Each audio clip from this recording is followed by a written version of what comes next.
Hello, viewers. Welcome to Value and Answers in YouTube channel. We have with us Mr. Vinayak Nath, who is the venture catalyst, who's the managing partner venture catalyst, and besides that, he's also founder and CEO of My Place Co-working and My Place Delivery. Besides that, he's also a jury member for National Entrepreneurship Awards, and he's also grand jury of Spirit of Manufacturing Awards Thai Global. He's also a mentor, state mentor for government of UP and chief mentor IT Upwan government of UP incubators. In past, he has held several senior level positions like member expert planning commission UP, angel investor partner and mentor, and advisor board and mentor venture nursery. And beyond that, he's also into philanthropy activities as well. So without further ado, let's welcome Mr. Vinayak Nath and let us talk about startup funding. Today's topic is startup funding. And for our viewers, it's a very nice topic. Why? Because most of the startups, once they start their business, their dream. So for them, the biggest and biggest challenge for them is to how to scale up their business, and where funding is very important. So let's speak to Mr. Vinayak Nath on how Venture Catalyst is helping the startup ecosystem in India and what they are doing right now. Please, Mr. Vinayak Nath, over to you. Thank you, Ashish. Thanks for reaching out and giving us the time to have this opportunity to speak at your channel. It is indeed a pleasure and a very well curated session that you have thought of for a long time. People have been asking this on a regular basis. In fact, I should congratulate you for thinking for such a good idea and starting such a wonderful series. As you asked, talking about venture catalyst, let me break this down into two different parts. Okay. What is venture catalyst? Of course, we are a angel network, but exactly when did it start will be a very important date because 16th January 2016, Okay. our Honorable Prime Minister Modi ji started Startup India. And Okay. incidentally, the same day in the morning, Venture Catalyst was launched. There was just a simple coincidence. We launched at 11 a.m. Then Honorable Chief Minister Devendra Fadnavis ji was the chief guest of the event, and he specifically told us that I'm launching my state and something great at my state, and in the evening, the Prime Minister is launching it for India. So it is an actual coincidence, but it should actually exceed our expectations. And hopefully so. In the 2 years of experience, we became India's number one as per Economic Times survey report. In 3 years, we became Asia's one as per Forbes Asia report. And in 4 years, we became world's seventh biggest and the first ever Indian company to come in the top 10 as early stage investors at the Crunchbase global report. What Venture Catalyst does is primarily a seed stage investment, which has now grown to growth stage to pre-series A and series A investments. Okay. And we have invested about 120 startups so far. And we have seen almost 36 exits since last 4.5 years with the average of 3.24x. Some Okay. of the most famous ones will be Bharat Pay, which was last year. Uh, Bharat Pay is a lot of people known about with Salman Khan being the brand ambassador, or P Safe, or Beardo, which just happened recently, or a company like Innovate. These are the Okay. brands that we were the first investors, identified them and funded them. And one of our marquee investments is IGP.com, which is again from the city of Lucknow, Okay. where you also belong from. And this is one of our top three startups that we identified in our 4.5 years of journey. So amazing journey, amazing UP. We have been able to invest five startups so far, almost 68 crore rupees in last 2.5 years of us operating in the market in Okay. UP. That's great. I think it's just a great story, and I'm sure Venture Catalyst is doing a great work when it comes to supporting the startup ecosystem. So let's move on to the other question. That when we talk about startup funding, what all funding options does a startup have in order to scale up the business? If you can throw some light on this. See, the first and the foremost part, Before even I start funding, the first question I should answer is that what is funding? A lot of people get confused that funding means that you have to go outside and seek money from somebody else apart from the bank, like a loan. Actually, funding is also when you are taking money from your parents, your family, friends, and exactly that is called a friends and family round. End of the day, funding can be of three different natures. One nature is self-funded, the second is friends and family, and the third is outsiders, or I call them as institutional funding agencies like angel firms, angel investment groups, or crowdsourcing platforms. Incidentally, that is yet not allowed in India, or even going for an IPO. IPO is also a form of funding. So primarily, the most famous one is angel round and the venture capitalist round, which a lot of people keep on hearing about now and then, that this company got funded this much X value, company got funded that X value. This is where the angel investments and a venture capitalist investments happen. Only one difference between the both of approaches are angels are a collective people which are funding into one organization, whereas venture capitalists are a single organization putting in their own money, maybe from the principles that they have collected. So it is their conscious call to invest in somebody. Okay, very well explained, I must say. All right. So the other question for you is that what all important points should a founder of a startup keep in mind before reaching out to investors for funding? It's a very important question, and I thought you will be able to explain it in a much better way.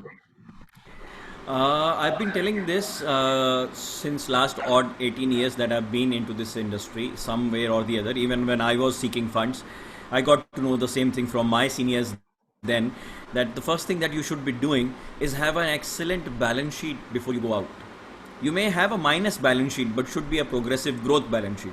You might be a minus 10, minus 6, minus 3. It should be growing towards profitability or a profit already. Apart from that, to give this whole concept an idea and a voice and a vision, you need to have a pitch deck.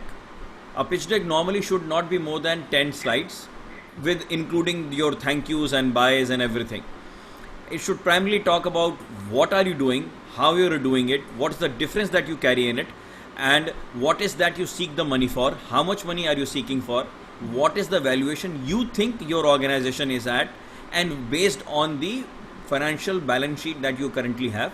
Of course, the valuation will be done by merchant bankers, which are third party, not even by investors, not even by startups. And we keep on hearing this globally. Just today came a news from US, somebody has done a fraud of a $11 million funding by giving a cooked up balance sheet. And that is why this becomes a punishable law, crime also in India. And that is why Government of India in 2018 passed a law. Third party merchant bankers can now only value organizations.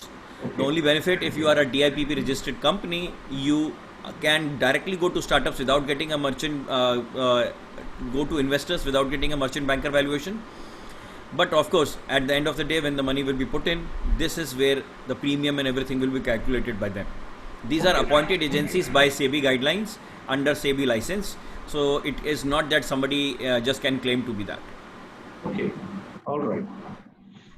All right. So, can you also share something to viewers in terms of valuation? That how does a valuation of a startup happen? Because we keep on hearing, that this startup has reached this much valuation, and it has reached a unicorn status, and we hear some big stories.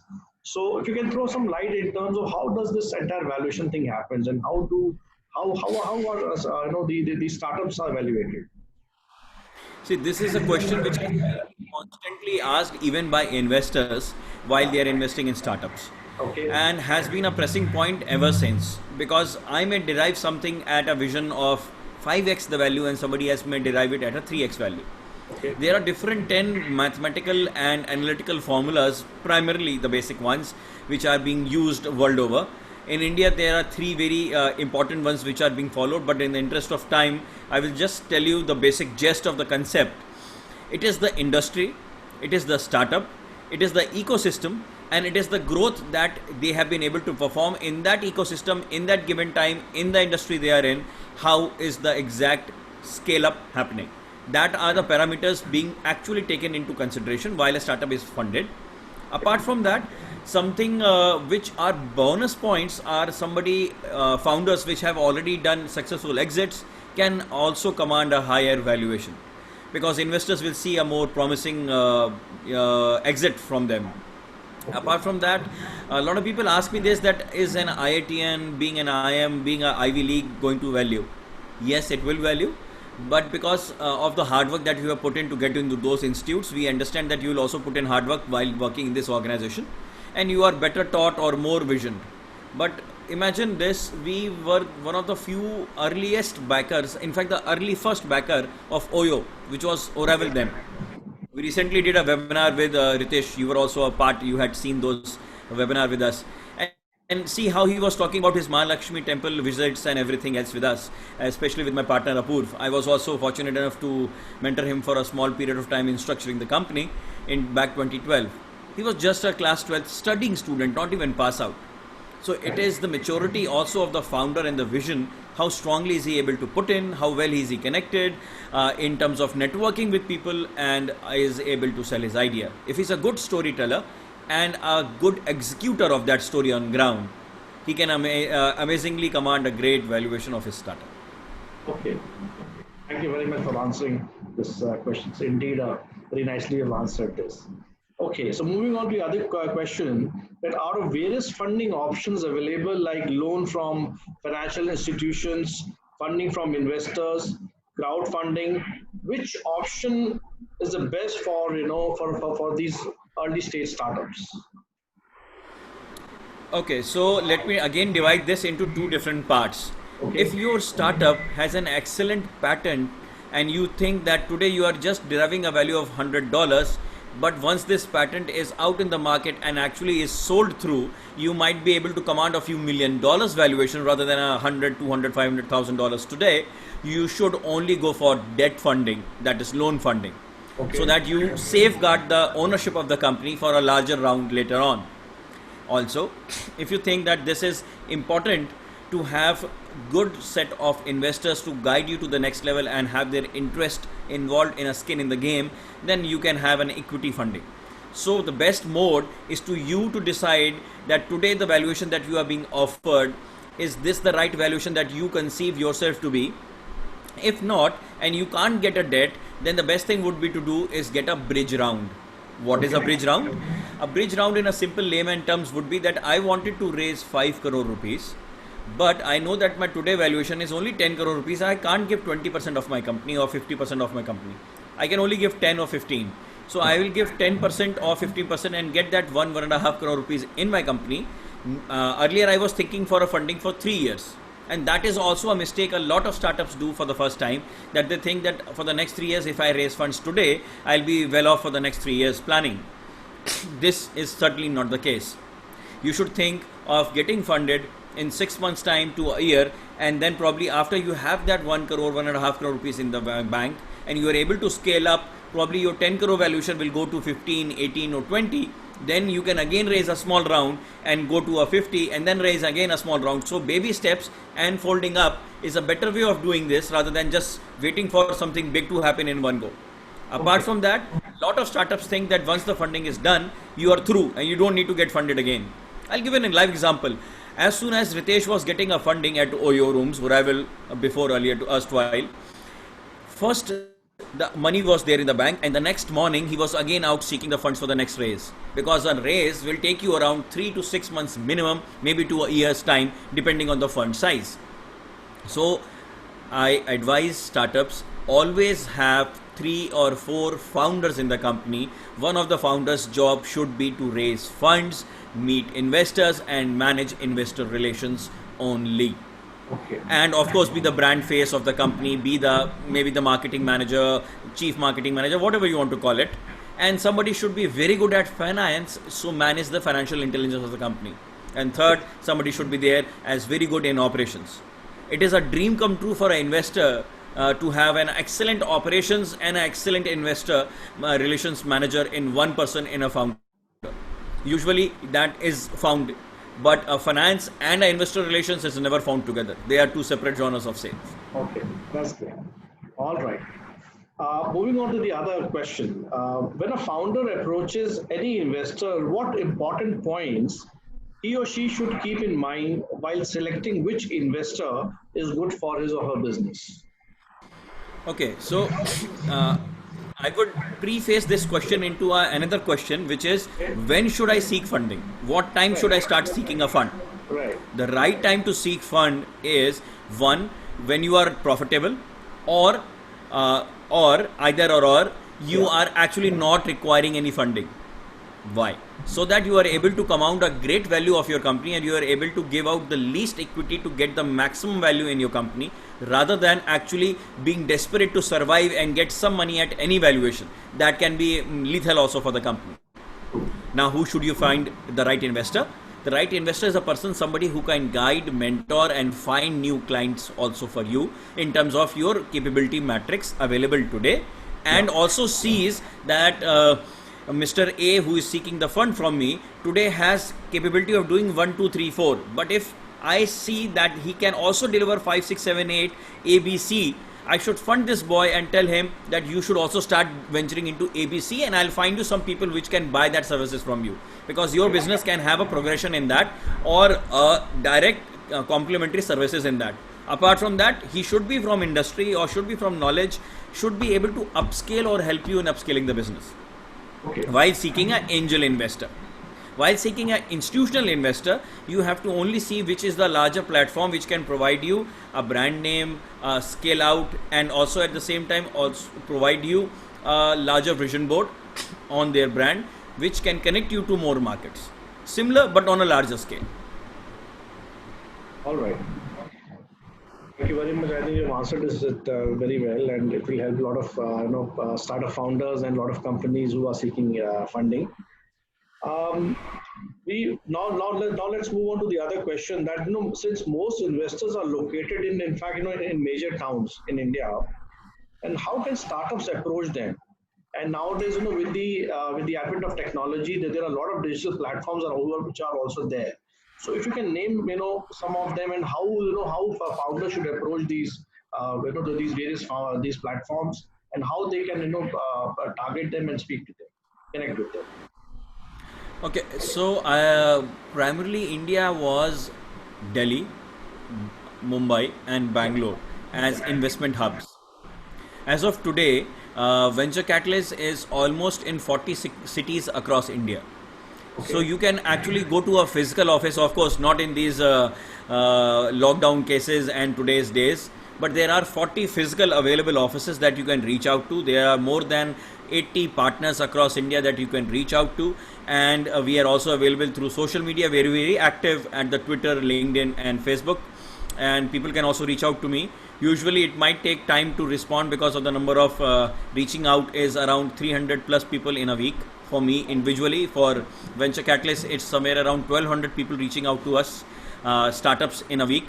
So Okay. it may take time, but we surely will reach out to you. And while reaching out, the best way is to talk about the startup, maybe in a para or two, and share the pitch deck, maybe a 7 to 10 slider, so that Okay. we exactly know what are we getting into and why do we need to connect. Okay. So you can always reach to us, and I will also share you my email ID and my social media handles, so you can share it with people. Available all the time, anytime. Okay, I think that will be a great help because in today's post COVID, there are a lot of challenge to move physically. So I think once with this with these various options available, they can always get in touch with you over the phone and WhatsApp, and then they can share all the pitch deck and everything, whatever you require, and post that entire round of discussions can happen. All right. So now, last but not the least question, if you'd like to give some tips to the startups founders, how what all they should do in terms of in terms of scaling up their business, what all tips you would like to give to them? This has been told for a long time that business is all about timing. A startup is also exactly a business house. So Right. I will just always tell every startup, whether this pre-COVID time, pre-lockdown time, post-lockdown time, post-COVID time, even today, you need to identify the current situation, the current challenges, the current needs, and fill in the gap.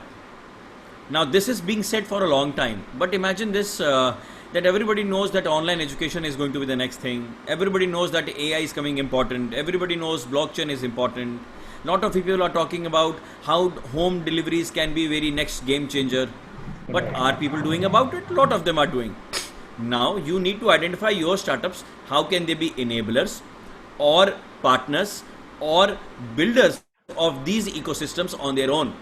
Just a few days ago, Government of India started Atmanirbhar Bharat Abhiyan, under which they have asked that somebody can make a video calling app just like Zoom that we have now. They were asking for that. So somebody got that. Somebody made a chingari out of TikTok, and see how amazingly they raised a fund in making a company. 3 months later, they had $1 million in bank, and today they have got more multi-million dollar funding. So that is the perfect example of how identification of a problem was done, solution was provided, and there is a story of it was made in Pakistan, sold for $1,000. Imagine that founder of Chingari, which made $1,000 startup and sold it to some Indian intelligent investor or a founder, which then upscaled it to make it into a multi-million dollar profit company today in less than 4 months. So that is what startups need to focus on. There are ample number of opportunities. There are ample number of companies which are gaining more momentum these days. And as of today, I can tell you a very startling fact. India is going to be in the top, maybe if not one, then it will be the number 2 country in the world in terms of startup funding in 2020 itself. So there is a lot of investments happening, crazy number of money coming in, not just Geo. It is across sectors in several industries which is getting money. So startups need not think that the system has gone down. In fact, average we used to take around 74 days to fill in our investment of our individual startup, which has now gained to around 56 days of closing a fund. So people have started investing more in startups. This is the golden time. Please get into a startup, please get out to the market and do it, whether you do it from home, whether you do it as an enabler. As you are doing it from home, that is still a way that you can work. You don't need to be in office. You can always do it from digital space also. Absolutely. Very well answered, Vinayak ji. And I'm sure the main point which you have taken out in terms of finding that opportunity and at the same time solving that problem. And if you can be that enabler, which can the startup which can solve that problem, I think you can always be a complete game changer. And for that, the funding will surely happen. Okay, thank you very much once again for your precious time, and we hope to again, to in fact connect with you for various discussions. Thank you very much, and have a great day. Sure, Ashish, you look forward to future discussions with you also. Thank you for having me. Thank you.